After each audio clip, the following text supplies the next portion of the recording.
नमस्कार दोस्तों, स्वागत है आपका इस नए चैप्टर टाइम एंड टेंस में। चलिए शुरू करते हैं। टाइम और टेंस दोनों ऐसे शब्द हैं जिसमें संबंध हुए भी अंतर होते हैं। मतलब संबंध है, रिलेशन है, पर फिर भी डिफरेंस है। जैसे टाइम एक ग्रामेटिकल टर्म नहीं है, लेकिन टेंस एक ग्रामेटिकल टर्म होता है। यह एक यूनिवर्सल कॉन्सेप्ट है। टाइम क्या होता है? यूनिवर्सल कॉन्सेप्ट होता है, लेकिन टेंस जो है ये यूनिवर्सल कॉन्सेप्ट नहीं होता। टाइम यह भाषा से स्वतंत्र या मुक्त होता है, यह भाषा से स्वतंत्र या मुक्त नहीं होता है। टेंस जो है वो लैंग्वेज से इंडिपेंडेंट नहीं होगा। टाइम से दिनों, महीनों, वर्षों आदि का बोध होता है, लेकिन टेंस से दिनों, महीनों, वर्षों आदि का बोध नहीं होता है। तो बेसिक डिफरेंस यही है कि टाइम में दिन, महीने या सालों का समझ में आता है। टाइम बोलते हैं तो पता लगता है उससे। लेकिन टेंस में क्या है कि इसमें हम ये नहीं बता सकते दिन, महीने, साल, ये सब। यूनिवर्सल कॉन्सेप्ट का अर्थ विश्वव्यापी धारणा होता है, मतलब हर जगह यही फॉलो हो। टाइम का प्रयोग सामान्य अर्थ में होता है, जबकि टेंस का प्रयोग विशेष अर्थ में वर्ब के रूप का निरूपण करने के लिए किया जाता है। तो कुछ उदाहरण है। Veena goes to pictures every Sunday. Veena हर संडे को पिक्चर्स के लिए जाती है, पिक्चर्स देखने जाती है।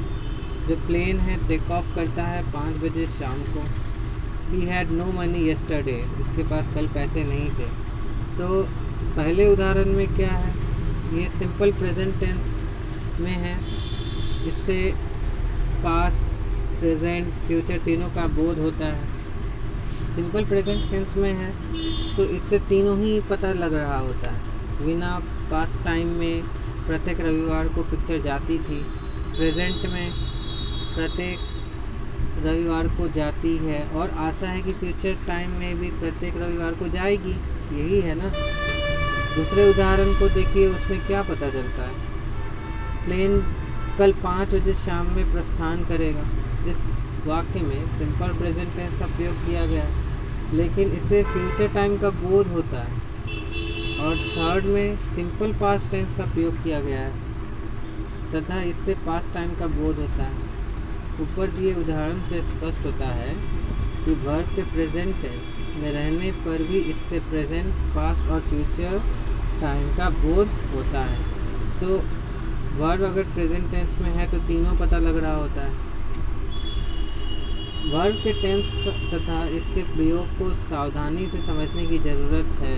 सर्वप्रथम एक प्रश्न उठता है कि टेंस क्या है। इस प्रश्न का उत्तर इस प्रकार है। टेंस क्या है? तो कार्य के समय के मुताबिक वर्ब के रूप में जो परिवर्तन होता है उसमें टेंस कहते हैं। जो कोई भी काम है वो कर रहे हैं तो उसमें टाइम के अनुसार वर्ब चेंज होगा तो वो क्या कहलाएगा? टेंस कहलाएगा। Tense changes the form of the verb to express the term of an action. Tense के 3 प्रकार होते हैं, प्रेजेंट टेंस, पास्ट टेंस और फ्यूचर टेंस।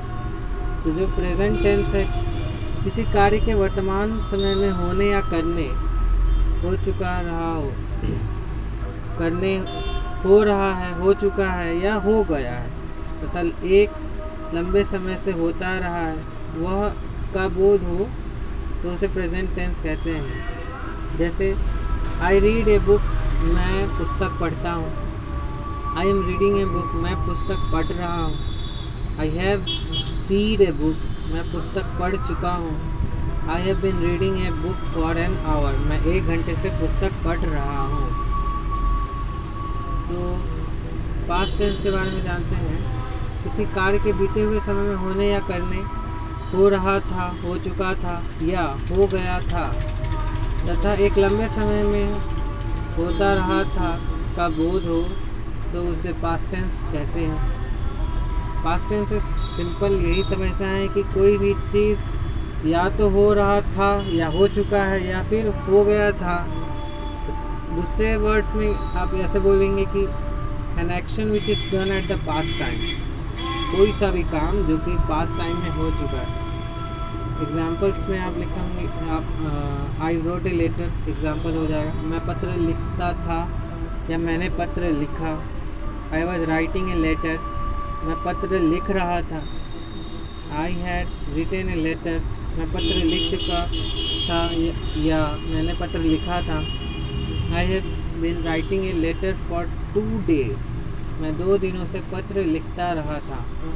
तो ये सब एग्जाम्पल्स को पढ़ के समझ में क्या आ रहा है। पहले एग्जाम्पल है लिख रहा, मैंने पत्र लिखा, मतलब उसने वो काम किया और वही लिख रहा था।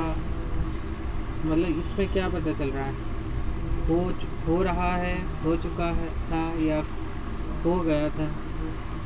फ्यूचर टेंस में आते हैं, किसी कार्य के आने वाले समय में होने या करने, हो रहा होगा या होता रहेगा, हो चुका होगा या हो गया होगा तथा एक निश्चित समय से होता आ रहा होगा का बोध हो, तो उसे फ्यूचर टेंस कहते हैं।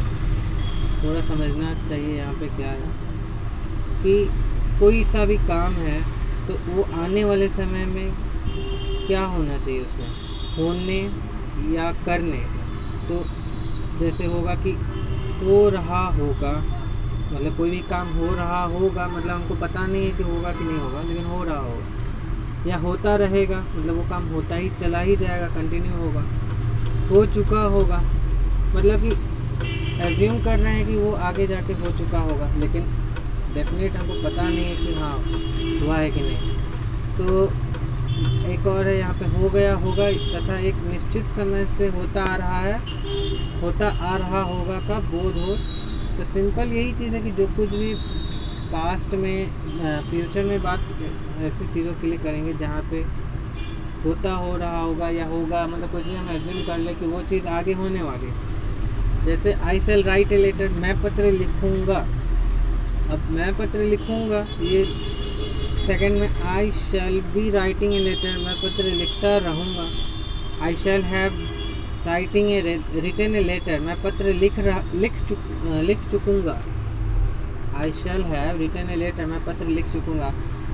आई shall have been writing a letter, मैं पत्र लिखता आ रहा हूँ। तो जितने ये सब उदाहरण हैं, इसमें स्पष्ट है कि प्रेजेंट, पास्ट और फ्यूचर टेंस में भी 4 वे होते हैं। अब फ्यूचर टेंस में आपको ये सारे जितने भी चीज़ें लिखी हुई हैं, आप गेस कर पाइए कि इसमें 4 अलग अलग तरीके से वर्ब में चेंज करके लिखा गया है। यानी कि फ्यूचर टेंस में सिंपल आप समझिएगा तो वो चीज़ होने वाला है, लेकिन इसको 4 तरीके से लिखने का क्या अर्थ है, तो वो भी उससे ये समझ में आएगा कि इसमें भी अलग से आप डिवाइड कर सकते हैं। प्रेजेंट टेंस को 4 टाइप्स में आप डिवाइड कर सकते हैं। तो जो पहला है वो है प्रेजेंट इंडेफिनिट टेंस, या उसको आप बोलेंगे सिंपल प्रेजेंट टेंस, मतलब कि सामान्य वर्तमान काल जो नॉर्मल से चला आ रहा है। दूसरा होगा present imperfect continuous progressive tense, मतलब जो काम अभी पूरा नहीं हुआ है, चल रहा है, उसको। प्रेजेंट परफेक्ट टेंस एक होता है, मतलब कि वो काम पूरा हो चुका। और प्रेजेंट परफेक्ट कंटिन्यूअस टेंस, मतलब कि अभी वो काम पूरा हुआ है लेकिन थोड़ा सा अभी चल भी रहा है, इस तरह का जहाँ पे। तो सिंपल प्रेजेंट टेंस का एक स्ट्रक्चर जैसे होता है कि सब्जेक्ट प्लस मेन वर्ब 1 या मेन वर्ब 5। सिंपल आप समझेंगे कि V1 और V5, तो subject plus V1 V5 plus object, यही इसका स्ट्रक्चर है। आप इसको कहीं नोट डाउन कर लेंगे। Use of simple present tense कहाँ होता है, तो पहला रूल आपका है कि सिंपल प्रेजेंट टेंस का प्रयोग हैबिचुअल, रेगुलर और रिपीटेड एक्शन को एक्सप्रेस करने के लिए किया जाएगा। एग्जाम्पल से समझिए, जैसे Mukesh goes to bed at 10 PM। Mukesh जो है वो 10 बजे चला जाता है बेड पे। He always comes here on Sunday, वो हमेशा यहाँ संडे को आते हैं। She read a newspaper every morning, वो हर सुबह को न्यूज़पेपर पढ़ती है। She takes tea without sugar, वो चाय बिना चीनी के लेती है। We work 8 hours a day, हम लोग 8 घंटे एक दिन में काम करते हैं। आई लिव एट महेंद्रू, मैं महेंद्रू में रहता हूँ। Shweta and Anshu are girls, Shweta और अंशु लड़कियाँ हैं। I get up at 6 AM every morning, मैं हर सुबह 6 बजे उठ जाता हूँ। तो इसमें टाइम एक्सप्रेस एट वर्ब जैसे कि always, often, sometimes, generally, usually, occasionally, rarely, seldom, never, hardly, scarcely, habitually, daily, every day, every night, every morning, every evening, every week, every month, every year, once a week, once a day, once a month, twice a day, twice a week, twice a month. तो ये सारी चीज़ें क्या बता रहा है? ये सब है टाइम एक्सप्रेसिंग एडवर्ब्स है। जिन एडवर्ब्स से आपको टाइम के बारे में पता लगता है। तो सिंपल प्रेजेंट टेंस का यही था कि आप इसमें देखिए सब्जेक्ट मौके से V1 या V5 में से कोई लगाना है तो गोज़ हो जाएगा। और बेड पे जा रहा है तो टू बेड एट 10 PM, ये आपका हो गया ऑब्जेक्ट।